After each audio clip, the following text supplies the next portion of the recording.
Dinala ni Tao kay ang bola sa side ng South Korea. Naghihintay si Ali sa kanan. Sinusubukan ni Ali na makalusot. Naipit siya ng dalawa. Dumating si Samad para tumulong. Nasa kanan si Samad. Iniiwasan niya ang dalawang Koreano during goals. Binalik ang bola kay Ali. Ang layo ng pasa niya. Naghintay si Electron. At nalapit sa ulo. Goal! Goal!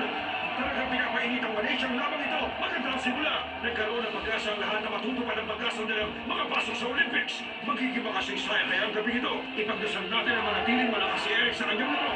At ngayon, nasa gitna ng utang bola papagagawan ulit ito. Yeah! Ayan, si Ali ang unang nakakuha ng bola. Nakakabili maggalaw ni Ali na para pagsipa ni Bruce Lee. Kacha! Ay sayang, nawala ang bola sa kanya. Nakuha ni Chokang namang bola. Sinusubukan niya makalusot kay Tauke. Pero napigil siya ni Tauke at naagaw ang bola na walang kahirap-hirap. Malaysia ang nagdidikta ng tempo sa laro. Kinuha ni Muto ang bola. Ibinalik ni Muto at kay Tauke. Umahanap siya ng maluwag na daan.